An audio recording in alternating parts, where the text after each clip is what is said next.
Yippee-ki-yay, Mr. Falcon. That means we're back Oh. for Die Hard December. If you're watching this when this goes live, Merry Christmas Eve. Merry Christmas, it's time to... This is the first. The first one to move out of Christmas. Yes. Yeah, it's actually in the summertime. Yeah. But we are doing the third Die Hard movie, if you've been following along. Die Hard with a Vengeance. I think we can easily say that this is probably the second best out of the four. Yes. Again, we're not doing the fifth. No. Refuse. So first things first, we see John McClane as a very different John McClane in this movie. Yeah, kind of weird that we were like, we went the level of where he, because it seems like he was at this place in the first movie, things got better, and then somehow regressed between Die Hard 2 and this movie. He seemed like in the first movie that he was still kind of trying to reconcile with her, that there was that hope. He hadn't just devolved into alcoholism and shit like he does in the third one. And then the second one, they're together. By the end of the third one, he's trying to reconcile with her again. But at the beginning of the third one, he has devolved into alcoholism. He doesn't care. He has lost. He's suspended by the police force for whatever reason. They never really say, but you can assume. And he just doesn't give a shit. So we see a John McClane that is literally at the end of his rope. He doesn't care. And that's when everything really fucking... And he goes, maybe I should have cared about shit before because now this is happening. Yeah. Because Nakatomi, man. We didn't really talk about it with the second movie, but like they kept alluding to an interview he did on like Nightline or something.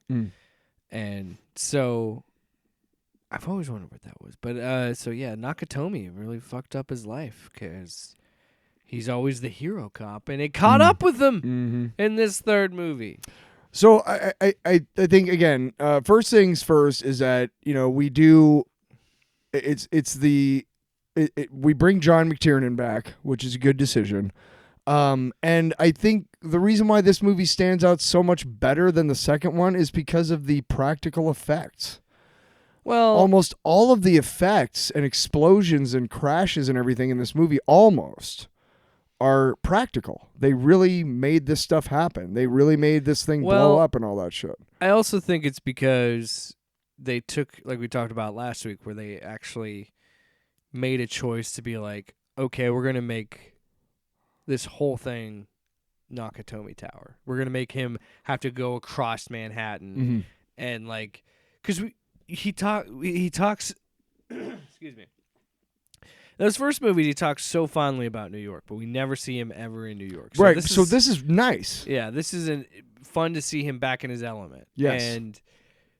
And it does such a good job of making the city a character. And, like, I mean, Samuel Jackson was such a great choice to be in this, too. Zeus is great. Jeremy Irons fucking kills it. I mean, following up Alan Rickman with Jeremy Irons, like, in the Gruber family, like, oh, sheesh. And ultimately, and I suppose we should do Pizza Time, but the movie's fucking 20 years old, so fuck you. Do the boo fuck you, will you? This is why if you don't know how this movie ends, you need your own soundboard. Ew, fuck you. It's been like 20 years, dude. But ultimately, this is the same general plot as the first one, but instead of, like you said, instead of being in a tower, it's across Manhattan. The stakes are a lot larger. We're talking 180 billion, I think is what they said at one point, and I think it was like 13 million in the first one. And ultimately, it's a terrorist who is just out to get money. Yeah. He's acting like a terrorist, just like his brother did. And he does at the very end. He puts the recording to the Coast Guard, and it's a bunch of bullshit about how he's going to spread the gold along Long Island Harbor, on the floor of Long Island Harbor. And he's bullshitting because it's all scrap metal. Yeah. Ultimately, all he wants to do is get his own money. He just wants to get money. And that really is it's nice when, hey, JJ, pay attention, motherfucker. It's nice when you can take a movie and hit the beats of that movie, but not recreate the whole fucking movie. Well, because it jackass. It breaks down and defines what makes John McClane McClane, and what makes him good is or what makes his character tick, and you find out like what's he good at, somehow surviving crazy situations. Yep. And also finding He's great at thinking on his feet.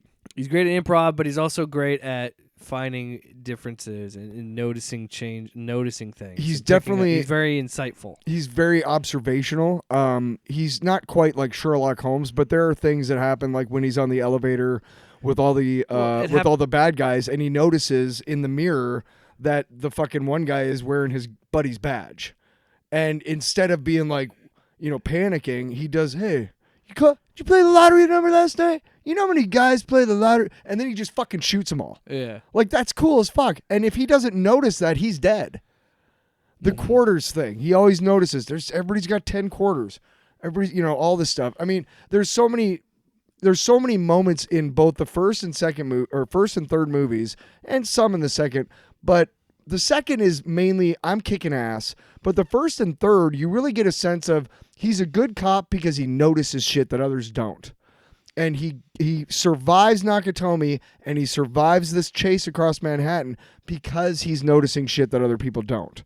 If he wasn't noticing that shit, he's dead in the first movie a lot of times. Mm-hmm. So I think you have, besides the first one, you have the most pure representation of that John McClane character in this movie. Yeah. Not only is he in his element like you're talking about, which is great to see, but also he's working the show. He's getting, he's the reason why this guy is doing all this shit is because of him, and he knows that people are going to get hurt because of him, and he knows he has really no choice. He has to stop this guy before he hurts anybody else. He can't have that on his conscience. So, bold strategy to open the movie with that. We get the explosions and stuff, but we get the scene with him at the sandwich board, and the message. We learn a little bit about him in the truck first. We won't say what it says. Look it up. Yeah. But we learn a little bit about his situation, the way he is now in the truck. They're basically the guys, they're kind of sick of him. They're sick of John McClane. Yeah. They're sick of having to work for him. They're sick of having to direct him. The inspector guy, they like him. He's a good cop, but they're kind of sick of his antics. They're kind of sick of his shit. Yeah. And, so we learn a little bit more about him and what is happening. We don't know how long after the second one this takes place. It could be like most movies do, which the second one was in 1990, and this one is 95. Yeah. So it could be 5 years. But it's never really referenced or anything. But again, what do you think about my assessment that the reason why this movie does so much better than the second one is because of all the practical effects and how much better that looks on screen? I mean, it's McTiernan. McTiernan, had some really good action movies, and it looks great. And honestly, for me, it's just the fact that they, again, just like we talked about with every episode, this was a different movie, and the fact that we do something different while still, like we talked about with the second movie, not having to hit every beat. I don't know why. I'm sure there's a story why Holly is not in this. Like, unless that was a conscious decision to be like, we just don't need to put her in the script. And because it does seem kind of weird that they break up, they're not together in the third movie, and I'm pretty sure she doesn't show up in the fourth movie. Or the fifth, and that's with his son. Yeah, well, that's the thing. The fourth movie's his daughter, and the fifth movie's his son. So it comes back, I guess. Well, here's what I would say about it. I don't know anything about whether it was contract negotiations or whatever with Bonnie Bedelia. I really don't know. I do know that this movie works without her. Yeah, it works just fine without her. The first two movies don't work without her, though. I don't think. The first one, definitely not. Yeah. The second one, maybe, but you have to have that element of, like, he's racing against time. Yeah. And we talked about the second one, how there's a time limit Yeah. and what made that movie good. This is great because there's a bunch of different time limits. Yeah. There's you got to do this Well, in it's 20 just funny minutes. You because gotta it's do like this. John McClane versus the Riddler, where it's like you got to figure out these fucking puzzles to defuse these bombs. It is. It is, dude. It's fucking great. And it works. It works. And I'm like, this would be a good Batman movie. That's what I kept thinking. But It would actually. Holy shit. So yeah, you have that scene, but then you have how Batman's real name is Bruce Wayne, and John McClane, the guy who plays him, his name's Bruce Willis. Coincidence? I think not. You know, when I wrote the script, I was reading a lot of Batman books, so I was reading a lot of Dark Knight. That Riddler Returns. guy, he's I interesting. was reading a lot of Batman from the 1970s. And it also helped that in between my writing sessions, I was Crack cocaine. Smoking. You have to. no, I was not smoking. You were Crack cocaine. You were I crack? was the crack cocaine. I don't know I what. smoked so much I became it. By the way, don't know the writer of this movie. It does not sound like that. I don't know why I made that It's character out of D'Souza, nowhere. I believe. No, it's Or not is he a D'Souza. producer? Yeah, it's a different dude. It's like John Hensley or something like that. Some douche. Maybe I should pull it up.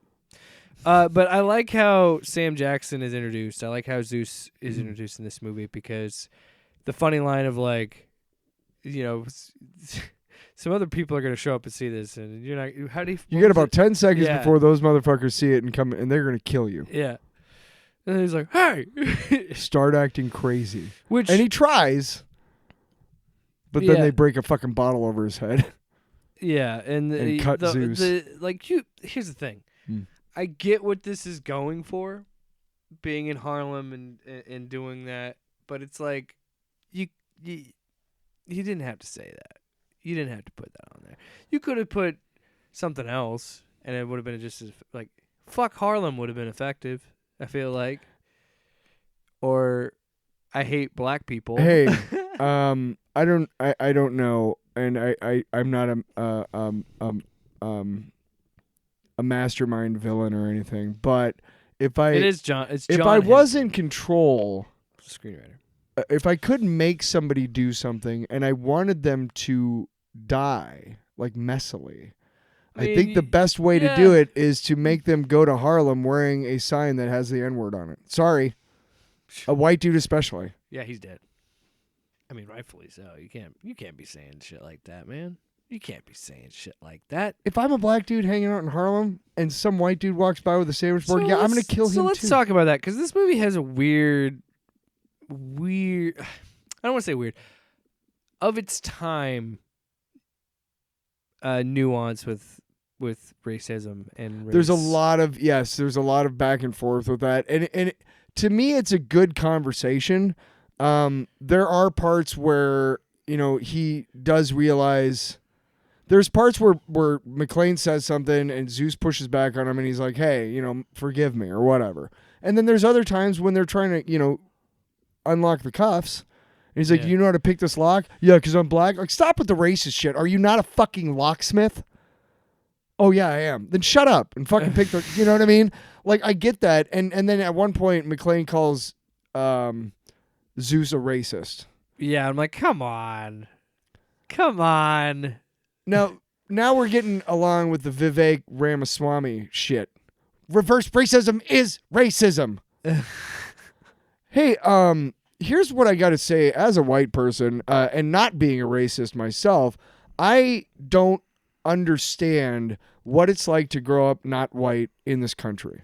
I don't know what that's like. I do know that a lot of white people are very racist and very vocal about it in certain parts of the country, and that a lot of young, not white people have experienced racism, and then throughout their lives, by the time they're adults, I wouldn't blame them for being fucking sick of white people, okay? All right? Okay? I'm fine with it. Also, But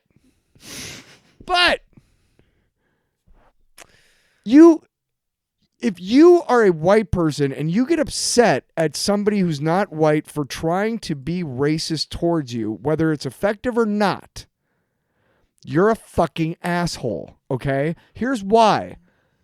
White people have never been oppressed, motherfucker. So you can just take a fucking honky or a cracker every once in a while. Okay, asshole, you can just take it. Personally, Just I fucking find take it funny. That's fine, but you can Call me take a it, cracker. It's funny. and you don't have to be like, oh, that's racism. Fuck We're you. gonna get banned for saying cracker. Great. You Honky. You racist. Honky. You racist. Cracker honky. Is that what we're gonna get banned for? Really? By who? Nerdrotic? Fuck off. Point is that racism cannot really happen towards white people. I'm sorry, it can't. I'm really sorry. Another. Maybe in 100 years, Can we get back to the? and everything is flipped over, like, sociologically and whatever, maybe it can happen, but it hasn't so far, and it's not looking very, whatever. So everybody who's white, calm the fuck down and accept that you, whether you use it or not, have white privilege, and just accept that we're kind of the assholes of the world. All right. Okay? So anyway, Thanks. I was trying to get to another I funny. said something very poignant. I was trying to say another funny part of the movie is when he gives Zeus a gun. Do you know how to fire it? He's like, it's like, how do you use the gun? And he goes, do you not know how to use a gun? He's like, just because not all brothers know how to use a gun, motherfucker, is what he said. Yeah. He's like, just point and shoot. No, he says, "Forgive me."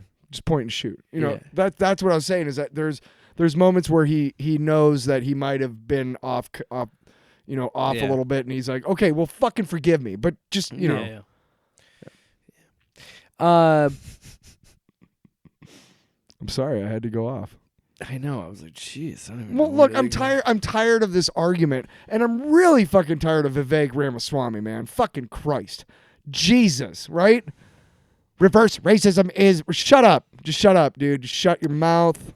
Jeremy Irons is Why are we great talking about in that this. asshole? Yeah, sorry. And it's what's interesting too is like it takes a while before you actually see him. Yes. Like it's quite a while before you see him. I And believe that you first see him when he shows up to do the they show up at the Wall Street explosion, and they're posing as, I believe that's the first time we see him. Yeah. Although we might have seen him in the FBI file that they give him in the van. You remember that? When they pile him Yeah. into the van at one point, Yeah. and they're talking to him about Nakatomi, and it's the two FBI guys. And And it's like, oh, it's Simon Gruber. You killed his brother. He was dude, born and the fucking line where Peter. McClane was like, I threw his brother off 30 stories or something. Didn't he say that? Like, threw his brother off Nakatomi or something like that. no, when they're talking, he's like, he's like, just because I didn't care about my brother doesn't mean I'm not going to take notice when some Irish flatfoot throws him off a building. Oh, yeah. Your brother was an asshole. He was an asshole. He was an asshole. Yes. Fucking Jeremy Irons. Jeremy voice. Irons has got the best voice. It's It's so like good. gruff, but it's like, Yeah. But it's sophisticated. ugh. Just the right amount of gruffy. Dude, come on. You can't tell me he wasn't like the best voice for fucking Scar in The Lion King. Like, so good. Go listen to Be Prepared. It's a banger. Be prepared. And also, the Gruber lineage, man, to go from Alan Rickman to fucking Jeremy Irons. And it's a twist that is fun, and I like it, and it does what you see at the time, which truthfully, and like, I don't mind Live Free or Die Hard, but I truly feel like this should have been the last movie, because this feels like a trilogy. This feels like, yes, because it's tying him back to the first movie. he's trying And to. At the very end, he's trying to reconcile with Holly again. And most trilogy Full structure circle. is that. Most trilogy structure is you have the first movie, you get introduced to these characters, you like them, and then the second movie is you're trying something. Either you're gonna try and do a little bit more of what you did in the first. In this case, with Die Hard, you do more of what you did in the first, but you kind of have a different story that's still tied to it. But then that third movie finds ways to touch back on and wraps the a lot of first it up. movie and wraps up all this. And if it's done well, the second movie. But I think this movie just kind of ignores that second one. It just is like, And that's fine. it doesn't say it doesn't happen, but it's just like, we're not even going to bother with They it. Like, reference Nakatomi many times in the third one and the second one, example, they reference Nakatomi a lot in the second one and the third one, right? yeah. Which is the first movie. At no point do they reference The airport. the airport in the third one. At no point in the fourth one do they reference Simon Says. I don't think. I don't remember them referencing Simon Gruber. I at don't all. even think if they might. I'm sure they referenced Nakatomi why at some was it- point. why didn't they put- We'll find out next So week. What I want to know is why did they swap out? I feel like they could have got Samuel Jackson to come back. Yeah, but Justin Long's characters. Fine, but Yeah. like, I was don't know. pleasantly surprised actually because Well, he it played was- against. yeah, and I think what they learned from the third movie was like, well, why don't we, if we're gonna put him with someone that's the audience and react like a normal human being would be like, that doesn't make sense. How are you alive? Yeah. Most of the time, because let's be honest, that is Samuel Jackson's role. He said that in an interview. He's like, what made Zeus fun for me was when I realized, oh yeah, I'm the audience. What was that So, Kevin Smith movie that he did with okay. So with Kevin Smith is- Tracy Morgan? Kevin Smith is in Live Free or Die Hard, He is. and because of that, he has like a bit part in that. Oh right. He's like a computer. Yeah, hacker or something. right. So they met there, and then the next year they made Cop Out with Tracy Morgan. Cop Out, which is under fucking rated. A lot of people hate it. I think it's fine. It's really It good. has its moments. There's has its some moments. pretty funny, dude. When you can't go, we'll have to do a review of this movie sometime because for really biting satire of buddy cop movies, you can't go any farther. Cop Out is great at that. Are you really gonna defend Cop Out? It's a fucking funny movie, and it's the satire is fucking point. I haven't watched it. on I haven't fucking watched point. it in a long There's time. so many times when I was just like, this is so Lethal Weapon, and they're making fun of it right now. Anyway, You know what I mean? so But he hated is making there the anything movie, else apparently. you want to talk about with Die Hard? with a Bruce Vengeance? Willis apparently hated making that movie. And they almost punched each other. Yeah, Him Kevin and Kevin Smith Smith. said he would lay in traffic for Tracy Morgan, but that's about it. He didn't say anything nice about Bruce Willis. So yeah, I mean, I feel like Bruce definitely got an ego because of these movies, and I think he kind of like. I don't think Bruce Willis was a dick the whole time, but there's definitely a few years where he was kind of a douche. But he was going through a divorce and stuff, and I'm telling you, dude, if very you, public. if you Well, I don't know if it was public, but it they're wasn't, still it wasn't. They were still friendly, Right, it and- was very amicable. What I would say, to be honest, if any of you listening right now are like, where can I find real vintage Bruce Willis? Moonlighting.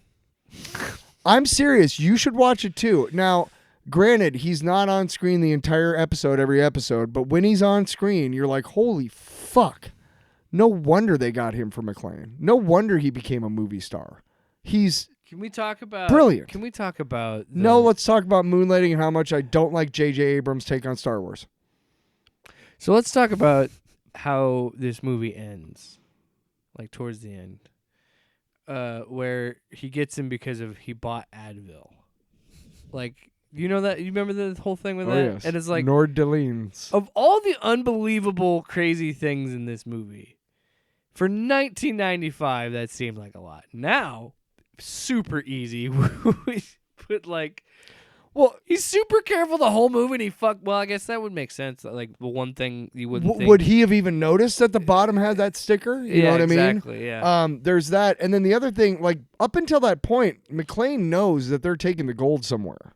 Yeah. So then he sees that, and he knows where it is because most New York cops probably know that one, truck stop right over the border in upstate New York. I mean, might have heard of it. Yeah.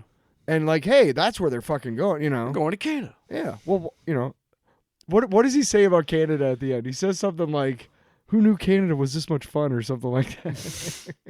When he's getting shot at by Irons with the fucking rail gun and shit, the M60 and the fucking big old belt. Did you just see earlier I was having victory sex? Yes. I was You interrupted my victory sex. nothing like sweet, sweet Victory victory sex. sex. And that's been our review of Die Hard with a Vengeance. Because quite honestly, I don't think you can go. I don't think you can go Nothing either. like sweet, sweet victory sex. Even if you're a terrorist like Simon Gruber. That's Dude. terrible. All right, I gotta Could go. you imagine if he would have gotten on ride sharing and been like Gruber? Instead of Uber, it's Gruber. Now that's what dude, Jeremy Irons Gruber. Like imagine that. Your self-driving car, but it's Simon Gruber talking to you. And Simon says, we're going my way. go left. But everywhere you're trying to get in your direction, it's a fucking riddle, and you're like, God damn it, Simon, just take me to. Come on, Gruber, I need to get to this party. Gruber! Hey, Well, you know what? good luck going to We're launching a new aspect of Gruber this fall. We're going to start delivering food. It's called Gruber Eats. the. You're gonna love it so much. It's Gruber Eats. I'll eat your ass. Damn it. With Gruber, I love to. I'll eat your It's ass. just not going to work. It's not gonna work. I fucked up. With Gruber Eats, I'll eat your ass. Yippee-ki-yay, motherfucker.